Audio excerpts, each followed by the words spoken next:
In this video we're going to look at the Kruskal Wallis Test and its implementation in Jamovi. I'm going to start off with looking at the data in Excel because often that's where we will start with our applied sciences, and in here we've got a behaviour experiment where we've got 3 treatments where rabbits in 10 pens have been given 2 different types of enrichment toys, if you like, and then one group didn't get anything, and we've compared their level of social interactions, and we're going to see if treatment has increased or decreased their level of social interactions in a 2-hour period. So here's our data. We've got a treatment column and a social interactions column, and we've got a set of controls. There's 10 of those. There's 10 of them were given a net with hay in, and 10 of them were given a play ball which you stuck the hay in. And here's the level of social interactions. Now, what I'm going to show you now is not absolutely necessary. You could take the green set of data, this first set, into Jamovi, but actually in the second set, the blue set, I've just simply numbered the treatments 1, 2 and 3, and that's going to allow for the data filtering later on that makes life a lot easier when doing our post hoc tests. So I'm going to take these data here on this second set into Jamovi, and that looks like this. So I've put them in with the numbers as the social interactions. If I want to change, and I do need to change the column variables, if I double click the column heading, that's where I wrote treatment, and this is a nominal one because that's a category one for the treatment. But here I've got my levels. So in my levels I can rewrite these. Now I'm in here, control, and then press enter. But you see the number 1 is still there, and that's going to be important later on. And then here, if I overwrite on number 2, that's my hay net. And then number 3, that's my play ball. And you can see it's rewritten those in the table there. So yes, I could have got there straight away, but I'm going to use those numbers later on. Let's make the treatments disappear. Boom, with the upward arrow. So we're left with the data. Now, we're going to look at our tests particularly. So let's, as always, just do some initial exploration. We can get our data for our tables here as well. So we're going to go to the Analyses menu, Exploration and Descriptives. And here I've got my variables, so that's where I put my social interactions. And here split by, well, it's a grouping variable, so I'm going to group them by the treatment. Here. And already I've got some descriptive statistics. These are the ones that are automatically selected under here. So if I click that arrow, you can see what boxes are already ticked, and there's a number of them here.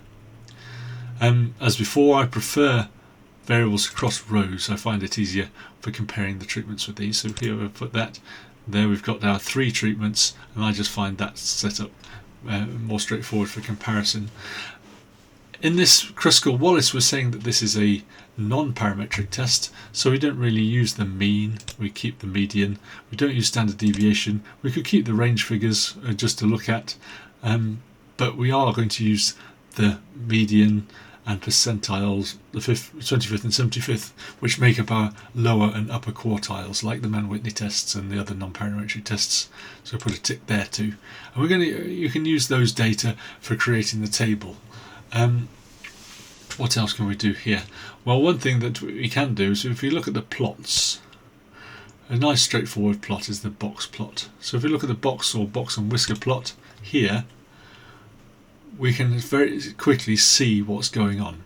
We can see that the hay net is associated with more general social interactions than either the control and the play ball, and those two look to be quite similar to each other.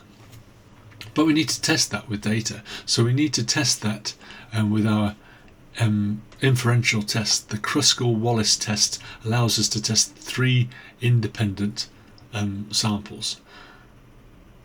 But up here in our analyses menu, we don't have Kruskal Wallis. We don't have immediately our non-parametric statistics. Actually, they are nested within our general analysis of variance one. So if I click the ANOVA window, I actually find one-way ANOVA Kruskal Wallis version underneath. So if I click there, I have a new table, and I can simply carry out my statistical test So I can put in my social interactions as a dependent variable, or I can put in treatment as a grouping variable, like that.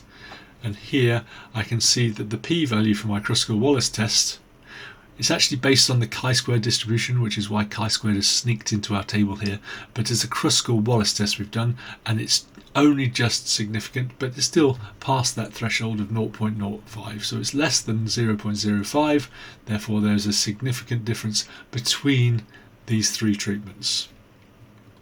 So, and here I could just take those data from the descriptive table and this back into Excel and produce a table, but it still doesn't really finish the story. What we really want is to know where those significant differences lie between these different treatments. I mean, it's pretty straightforward. We can see that HayNet is different from the other two, but let's make sure. We can actually do pairwise comparisons here. We've got quite a long-winded one here called the DSCF pairwise comparison. So I can click there. And that's the Dwas, Steele, Critchlow, Fligno pairwise comparisons, no less. And here, that gives us a post hoc test. We can see that control versus HayNet. There's a tendency, it's not significant, but there's a tendency for those to be different. We can talk about tendencies. We give a specific p-value for that. So there's a 9% chance, or a 0.093 value, that control is different from HayNet. As we expected, the control and the play ball, so these two columns, are not significantly different. In fact, they're almost the same, aren't they? That's 99.7% the same. And here we've got the HayNet and play ball, these last two columns. Well, these pairwise comparisons show that there is a 0.078 or 7.8% chance of them being the same, and our null hypothesis. But that's approaching significance. It's certainly a tendency. However, what you see in a lot of the statistics tests, and this is a more modern approach, but if we're looking at this, we're going to, if we get rid of that tick, we're going to use a different set of post hoc tests. So let me take you through those. First thing we're going to go do is go back to our data, and we're going to do some filtering. This is quite an interesting exercise in learning a bit more about statistics as well. So here, if we go to the data, we've got filters up here. So I can click filters.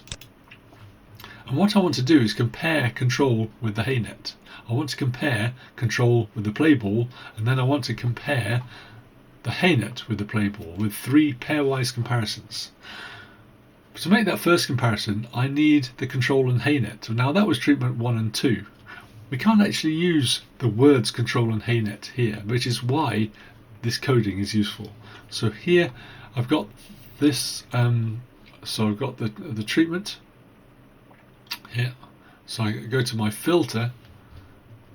First I click on this function button here, and then I've got treatment and the variable, and I double click that, and it adds it to my function equals treatment. Now here I'm going to use something from R, the language that underlies Jamovi, and I'm going to put in the equals sign. But to put in something equals something in R, you actually use the equal sign twice. So equals 1. So I'm going to include treatment 1, or notice that it has to be lowercase. If I put capital letters, this won't work. So I have to put the lowercase or treatment. I could type it, but it's better to double click just in case you make some spelling error, or of course it's case sensitive again, equals 2. And now if I do that, it has taken play ball away from my data set, leaving me with these two. So now I would carry out my Mann-Whitney test. So here, as the Mann-Whitney note show me, I go to Analyses, I go to t-tests, that's where I found the Mann-Whitney test, Independent Samples t-test, here, and then there's my Mann-Whitney U test right there. So if I take a tick out of that box, do the Mann-Whitney U test, and I've got social interactions, and I'm comparing that by treatment as a grouping variable. Here we see that the Mann-Whitney U test is actually significant between the control and the haynet. Okay, so that's my first analysis. So I can say that first pair was significantly different, and then I can go back to my filters here, click my filters again. I'm going to get rid of this one, and instead of treatment 2 I'm going to use treatment 3. So that now removes the haynet, so only leaving control and play ball available to the server. I can go back to my analyses. I can do actually, so it has updated it here already for me. Control versus play ball is 0.97. Notice that it's overwritten the previous one, so you need to write that down or start a brand new analysis. There's no difference there. I can go back to my data, go back to my filters, and I can replace treatment 1 with treatment 2. So I'm now comparing 2 and 3. And again, there's a significant difference between the two. How would I present that? Well, if I remove the filter, so they're all back in play, if I was presenting this graph, and remember we've got box and whisker plots are done better in Excel really, or in a table, I would say that these two were significantly different from what we've just seen, those two were significantly different from what we've just seen, those two were not significantly different, and therefore I would give this an A, B, A superscript, and then underneath the table I would say, like we did with the analysis of variance notes, I would say that treatments sharing a superscript code are not significantly different at p is less than 0.05 if we were using the Mann-Whitney post hoc test. Okay, so I could just take these data, copy that, take it back to Excel, right click, paste, there it is there, and then I can, if I go back to here, I can take my Kruskal Wallis test just to keep it complete.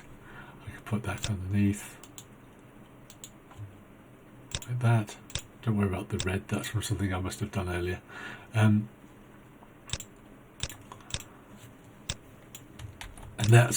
what I would present in my table is I present my medians here, and I present my, in brackets, my lower and my upper quartiles, and then I'd have my p-value alongside, and you can have a look at the notes how that works as a table.